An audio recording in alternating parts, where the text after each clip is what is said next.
신앙교육에 참석하신 여러분을 환영합니다. 믿음의 싸움이 있을 때, 영적 전쟁 중에 있을 때, 마귀의 시험과 유혹이 있을 때, 이 찬송을 불러봅시다. 오늘은 종교개혁의 군가 찬송가 585장 내주는 강한 성의요를 살펴보기 위해 종교개혁 시대로 떠나볼까요? 이 노래는 종교개혁을 주도한 마르틴 루터가 작곡한 찬송입니다. 개신교 신자라면 누구나 한 번쯤 들어본 이름, 교회를 안 다녀도 세계사를 배우면 듣게 되는 이름, 마르틴 루터. 그러나 종교개혁을 일으킨 장본인이라는 사실 외에 루터에 대해서 알고 있는 사람은 많지 않습니다. 특히 한국교회 신자들에게 루터파 교회는 생소한데요. 칼빈은 잘 알려진 반면에 루터파 교회는 유럽 어딘가에 있는 작은 교단이라 생각하기도 합니다. 그러나 루터파 교회는 전 세계 개신교 교회 중에 가장 큰 규모를 자랑한다는 사실. 루터는 1483년 독일 아이스레벤에서 태어났습니다. 광산업에 종사한 아버지는 루터를 변호사로 키우려 했죠. 이유는 1달러는 너무 적소. 4달러쯤 합시다. 어떻게 1달러 임금을 4배나 올린단 말이오. 1.5달러 합시다. 4달러. 루터는 독일의 명문 에어푸르트 대학에 진학합니다. 매우 탁월한 학업 수행 능력을 보였던 루터. 그러나 그의 인생을 통째로 뒤집어 놓는 사건이 발생합니다. 어느 날 야외에서 친구와 함께 있다가 벼락을 맞게 되는데 친구는 그 자리에서 즉사하고 큰 두려움에 사로잡힌 루터는 모든 것을 포기하고 수도사가 되기로 서원한 것이죠. 루터는 수도사가 된 이후 본격적으로 신학 공부를 시작하여 사제가 됩니다. 역시나 똑똑한 머리로 신흥 명문 비텐베르크 대학에 진학하여 박사학위를 취득하고 교수로 학생들을 가르치게 되죠. 이건 뭐 명문, 박사, 교수. 학생들을 가르치기 위해 성경을 원어로 공부하면 공부할수록 그동안 교회에서 배워온 교리들이 문제가 있다는 것을 확신하게 됩니다. 특별히 당시 로마 교회가 판매하던 면벌부가 전혀 성경적인 근거가 없다는 것을 알게 되죠. 그 사실을 수업에서 학생들에게 가르치기 위해 자료를 만들었는데 이것이 그 유명한 95개조 논제문입니다. 여기서 잠깐, 역사에 관심 있는 분들은 95개조 반박문 아니야? 하실 텐데요. 95개조 논제문은 당시 흔하게 대학에서 수업을 진행하던 방식이었습니다. 실제로 루터는 95개조 논제문으로 종교개혁을 일으키거나 로마 교회에 대항하여 싸우려는 의도가 전혀 없었어요. 그저 면벌부라는 교리적 주제를 가지고 수업을 하고 싶었을 뿐이었어요. 그러나 이 논제문이 크게 쟁점이 되었고 때마침 인쇄술이 발명된 시기와 딱 맞아떨어지면서 급속도로 유럽 전체로 전파되었습니다. 한마디로 종교개혁은 의도치 않게 터져버린 폭탄이었어요. 그러나 지금 우리는 알고 있습니다. 이 모든 것이 역사 속에 숨겨진 하나님의 계획이라는 것을. 95개조 논제문에 대해서 잠시 살펴볼까요? 논제문의 제1조항은 우리의 주님이시며 스승이신 예수 그리스도께서 회개하라 라고 말씀하셨을 때 그분께서는 신자들이 삶 전체를 회개하기를 원하셨다. 우리에게는 당연해 보이는 이 짧은 문장이 당시에는 매우 특별했습니다. 이 첫 문장을 통해서 회개가 종교개혁의 출발이라는 것을 알 수 있죠. 종교개혁 당시 회개는 사제들이 베푸는 고해성사를 의미했고 고해성사의 부족한 점을 보충해주는 장치가 바로 면벌부였습니다. 이 잘못된 교리 때문에 은혜의 복음에 인간의 공로가 자리 잡게 된 것이죠. 이런 이유로 루터는 회개의 복음을 가장 먼저 이야기했습니다. 루터는 처음부터 종교개혁을 의도하지 않았어요. 그저 용감하게 회개의 복음을 외쳤을 뿐이었죠. 루터의 용기 덕분에 거짓 복음에 억눌린 신자들은 진정한 복음의 자유를 맛보게 되었습니다. 로마 교회는 군사력으로 루터를 제압하려 했지만 실패합니다. 루터파 교회는 30년 전쟁이라는 어마어마한 희생을 치르고 마침내 자유를 얻게 되었죠. 사실 종교개혁은 이신칭의와 같은 교리적 개혁을 의미하지만 무엇보다도 성도들의 예배 전반에 변화를 주었습니다. 가장 큰 변화는 설교가 예배의 중심이 된 것이죠. 이전까지는 성찬식이 핵심인 미사가 예배의 중심이었어요. 또 다른 큰 변화는 성도들이 모국어로 예배를 드릴 수 있게 된 점이에요.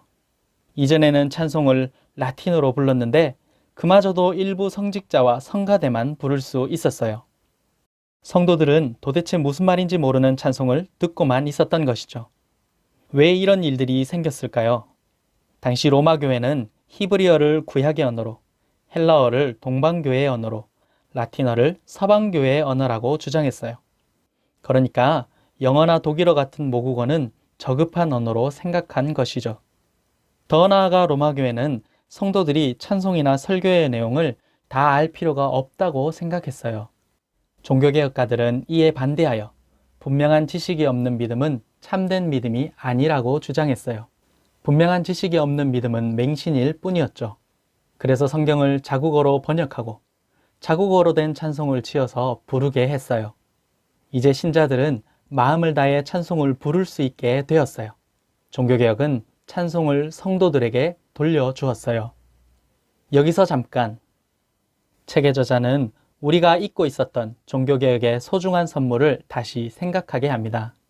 종교개혁이 준 큰 선물, 바로 모국어로 예배드리고 찬송하고 기도할 수 있게 된 것이죠. 이 소중한 선물을 우리는 가볍게 생각해요. 기도할 때 특별한 언어나 방언으로 기도하는 것을 더 좋다고 생각하는 사고방식. 온 성도들이 함께 찬송하는 회중 찬송보다 특별 찬송이나 성가대의 찬송을 더 특별하게 생각하는 사고방식은 로마 교회와 같은 그릇된 신앙의 양태라는 사실을 잊지 말아야 합니다. 종교개혁의 군가로 불리는 찬송 내 주는 강한 성이요. 이 곡이 만들어질 당시 루터는 이미 로마 교회로부터 파문을 당했습니다. 교황을 옹호하는 황제 세력과 루터를 지지하는 귀족 세력의 싸움이 벌어졌고 이 싸움에서 지는 것은 곧 죽음을 의미했어요. 이 찬송은 목숨을 건 싸움 중에 만들어진 찬송이에요. 오늘날 우리에게 이 찬송의 가사는 조금 생소할 수도 있어요. 루터가 이 찬송에서 하나님과 마귀를 비교하고 있기 때문이에요. 사실 루터는 평생 하나님을 의지하면서 마귀와 싸웠어요. 루터에게 마귀는 신자들을 괴롭히는 무시무시한 존재였어요. 그래서 3절 가사에는 이 땅에 마귀 들끓어 라고 기록했어요. 과학의 시대를 사는 오늘날 사람들은 마귀를 미신쯤으로 생각해요. 심지어 신자들조차 마귀를 대수롭지 않게 생각해요. 성경은 마귀가 실제하고 그 영향력이 대단하다고 기록하는데 신자들은 경각심을 가지지 않습니다. 문제는 마귀의 존재를 인식하지 못하면 하나님의 존재감도 약해질 수밖에 없다는 사실이에요. 여러분은 마귀가 모략과 권세를 무기로 공격한다는 사실을 알고 계시는가요? 아담과 하와가 이 모략에 속아 죄를 지었기에 모든 사람들이 하나님의 저주 아래에 놓이게 되었어요. 이를 원죄라 불러요. 그러나 원죄를 인식하는 사람은 많지 않아요.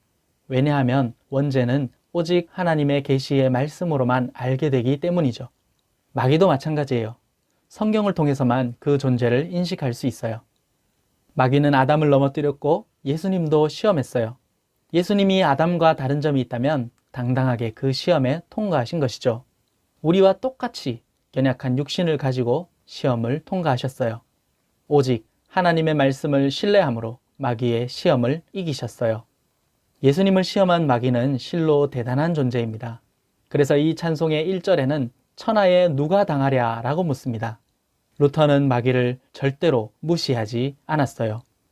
마귀는 우리의 친척과 재물과 명예와 생명을 모두 빼앗아가는 강력한 존재이기 때문이죠. 루터가 이 찬송을 부른 이유는 우리의 힘으로는 절대로 마귀를 이길 수 없다는 것을 강조하기 위해서예요. 마귀의 힘을 아는 사람은 자신의 힘을 의지하지 않고 오직 예수님을 의지하게 됩니다. 오직 하나님이 우리의 피난처가 되시기 때문이에요. 이 찬송은 오늘날 하나님을 찬송하는 모든 성도들의 군가입니다. 실제로 일제가 우리 민족에게 신사참배를 강요했을 때 주기철 목사님을 비롯한 성도들은 이 찬송을 진이 빠지도록 불렀다고 해요. 믿음의 선배들이 불렀던 찬송이 오늘날 우리에게 전해져 왔습니다. 참고로 해방 이후 신사참배 문제로 대한예수교 장로회 총회에서 축출된 고려파 지도자들이 고려신학교를 설립하면서 학교의 교가로 내주는 강한 성이요를 불렀습니다. 이 말을 하는 이유는 제 모교 교가이기 때문에 자랑하고 싶어서 주님이 오시는 그날까지 이 찬송이 우렁차게 울려 퍼지기를 소망합니다. 이 찬송을 부르는 모든 성도가 승리하는 날이 속히 오기를 소망합니다. 영상을 끝까지 시청해 주셔서 감사합니다. 영상이 도움이 되었다면 구독과 좋아요, 알람 설정을 부탁드립니다.